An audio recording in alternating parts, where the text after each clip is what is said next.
Assalamualaikum warahmatullahi wabarakatuh.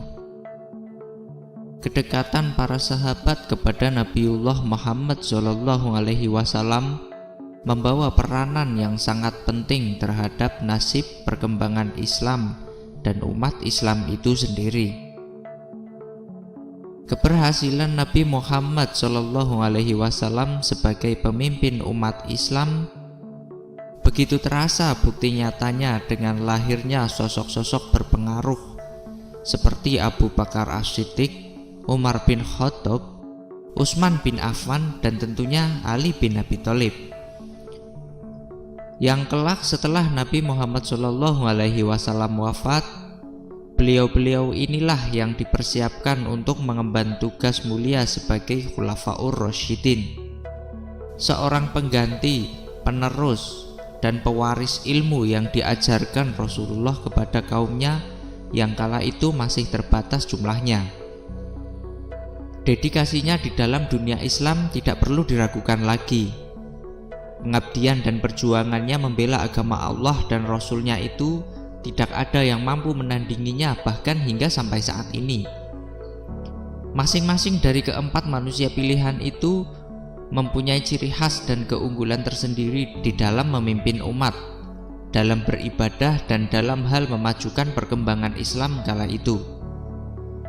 Utsman bin Affan adalah khalifah ketiga yang ditunjuk sebagai pemimpin umat muslim menggantikan Umar bin Khattab setelah beliau wafat.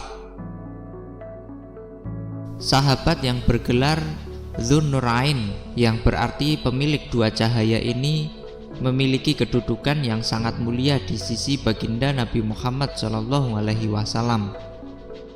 Selain karena kedermawanannya dalam hal bersedekah, beliau adalah satu-satunya sahabat yang menikahi dua putri Nabi Muhammad SAW yang bernama Ruqayyah dan Ummu Kulsum. Dan karena inilah gelar pemilik dua cahaya itu disematkan kepada beliau.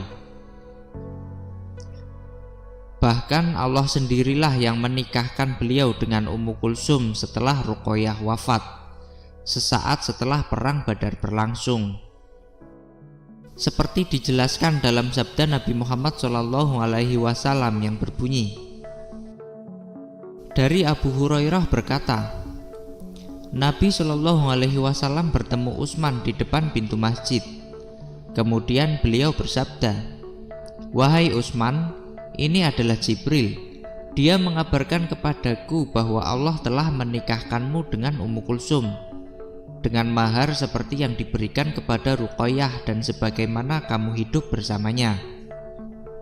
Dan dalam hadis yang lain juga disebutkan bahwa dari Abu Hurairah bahwa Rasulullah SAW bersabda, "Setiap nabi memiliki teman karib di surga, dan teman karibku di surga adalah Utsman bin Affan."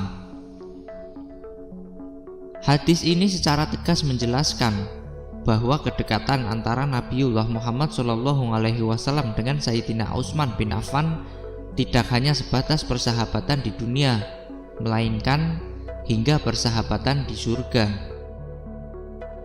Beliau adalah sosok yang paling berjasa dalam bidang penulisan dan literasi Al-Quran. Karena ide cemerlang beliaulah akhirnya Al-Quran yang kala itu masih tertulis di berbagai media akhirnya disatukan dan dibukukan. Karena jauhnya visi beliau yang mampu melihat bahwa di masa mendatang Islam akan berkembang begitu besar, dan tentunya Al-Quran tidak hanya akan dibaca oleh bangsa Arab.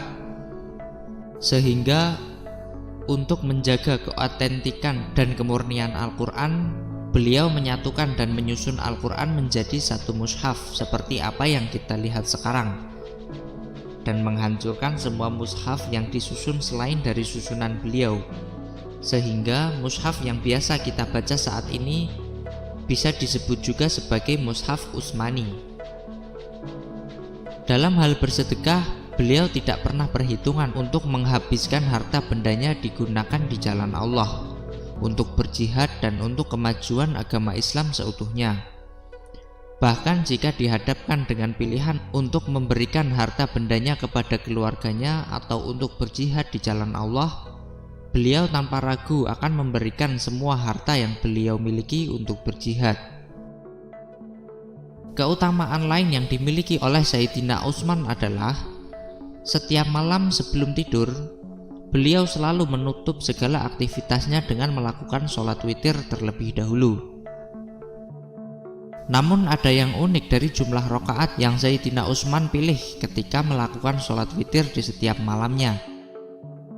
Seperti yang kita ketahui, di dalam hadis Nabi Muhammad SAW pernah menyebutkan tentang keutamaan sholat witir beserta jumlah rakaat pilihannya. Barang siapa yang ingin berwitir dengan 5 rakaat, maka kerjakanlah. Barang siapa yang ingin melakukan sholat witir dengan 3 rakaat, maka kerjakanlah. Dan barang siapa yang hendak sholat witir dengan 1 rakaat, maka kerjakanlah. Hadis riwayat Abu Daud, An-Nasa'i, dan Ibnu Majah. Kebanyakan dari para sahabat Nabi Muhammad SAW melakukan sholat witir antara 3 dan 5 rakaat untuk menutup ibadahnya di setiap malam, dan dilakukan di antara setelah sholat isya dan sebelum sholat fajar.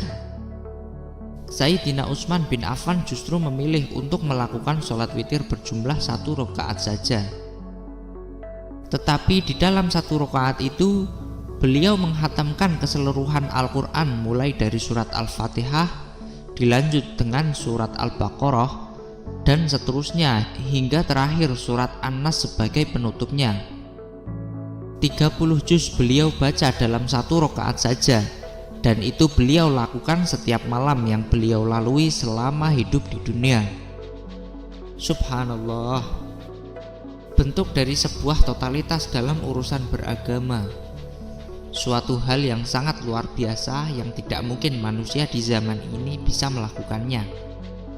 Sebuah kondisi yang sangat jauh berbeda dengan kualitas keislaman kita yang pas-pasan.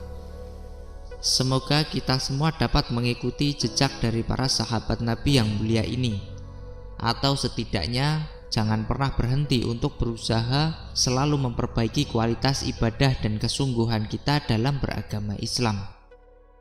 Wallahu a'lam bishshawab.